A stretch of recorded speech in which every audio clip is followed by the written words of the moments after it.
હા, માટી ખૂંદાઈ ગઈ.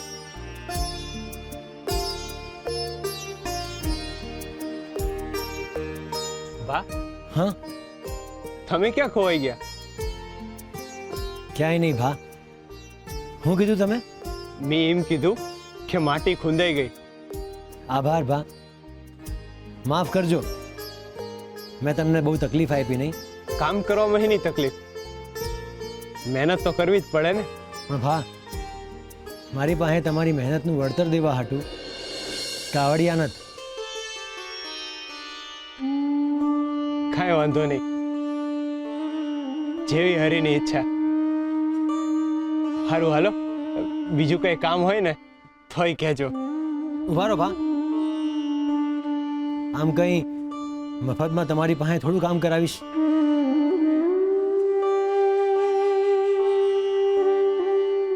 હાલ્યો, આ સુખડી છે મારી પાસે, લઈ જાઓ. પણ તમે આ સુખડી મને આપી દેહો તો તમે તો ભૂખ્યા રહી જાઓ. ભા, મારું પેટ તો તમારી મહેનત જોઈને જ ભરાઈ ગયું. મહેરબાની કરીને ના ન પાડશો. તમને જો તમારી મહેનતનું વળતર નહીં આપું ને તો મને પાપ લાગશે. લ્યો, લઈ જાઓ.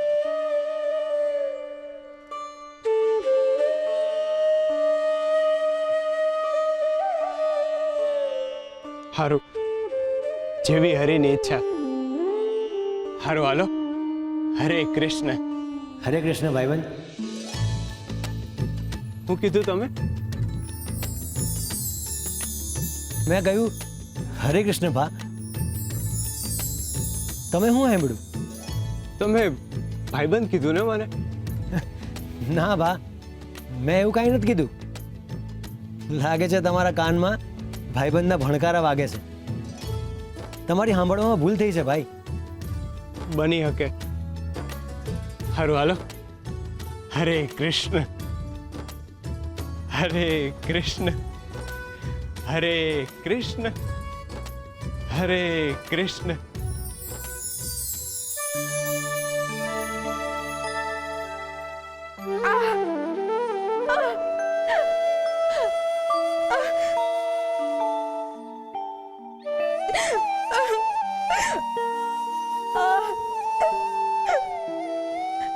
હે હરે, આ ભૂખ તો હવે બહુ ભારે પડે છે. આ પીડા હવે સહન નથી થતી. હે પ્રભુ, મારા બાળકની રક્ષા કરજો. મારી જીતની સજા મારા સંતાનને ન દેતા.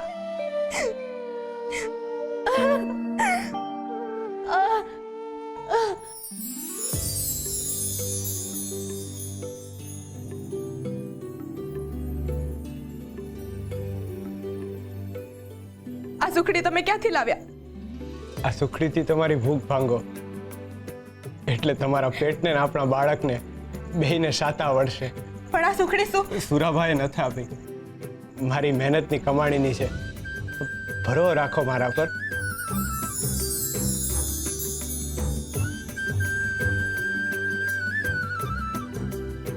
મને મારા ભરતાર પર મારી જાત કરતા વધારે ભરોસો છે.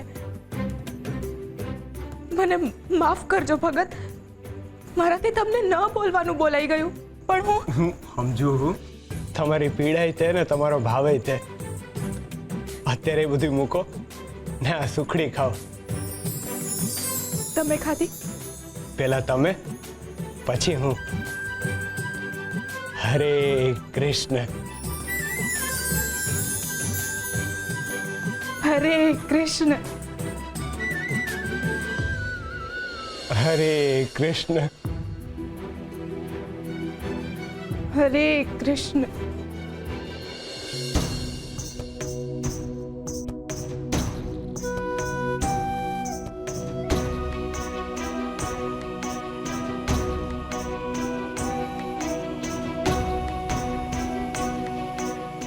તમારી લીલા અપરંપાર છે નાથ.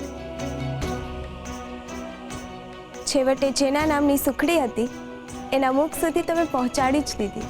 આ સંસારમાં જે થવાનું છે એ થઈને જ રહે છે રૂકમણી. વિધિના લેખમાં જે લખ્યું છે એ એને મળવાનું જ છે.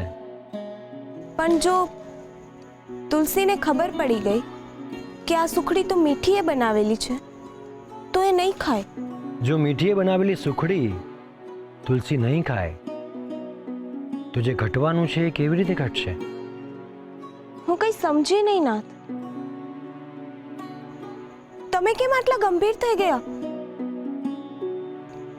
તમારા ગંભીરતા પાછળનું કારણ શું છે નાથ?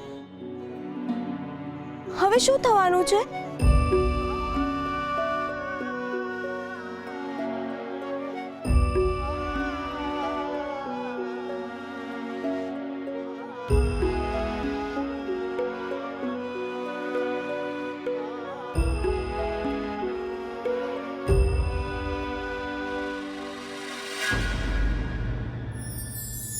મહેનતનું અન્ન. સૃષ્ટિ પર કોઈ પણ જીવનો જન્મ થાય છે ત્યારથી જ એના શ્વાસ અને ભૂખની જવાબદારી ઈશ્વરના હાથમાં આવી જાય છે. અને એટલે જ કહેવાય છે, કીડીને કણ અને હાથીને મણ મળી જ જાય છે. પરંતુ એ અન્ન કેવી રીતે મેળવવું એની રીત મનુષ્યએ જાતે નક્કી કરવાની હોય છે. કોઈ હાથ ફેલાવીને અન્ન એકઠું કરે છે, તો કોઈ બીજાની દયા પર પોતાની ભૂખને સંતોષે છે, તો કોઈ મહેનતનો પરસેવો પાડીને પોતાની થાળી ભરે છે. સ્વાભિમાની મનુષ્યને જ્યારે મહેનત કર્યા વગર કંઈ મળી જાય તો એ એને સ્વીકારી નથી શકતા, કારણ કે એમનું સ્વાભિમાન એમને આવું કરતા રોકે છે, એમનો આત્મા એમને ડંખે છે. અને એટલે જ આવા લોકો પોતાના ભોજન માટે પોતે જ મહેનત કરે છે, અને મહેનતના અન્નનો ઉડકાર પણ સંતોષ આપે છે. અને એટલે જ હાથ લંબાવીને ખાવું એ પેટની ભૂખ સંતોષે છે, અને હાથ ચલાવીને ખાવું એ આત્માની ભૂખ સંતોષે છે.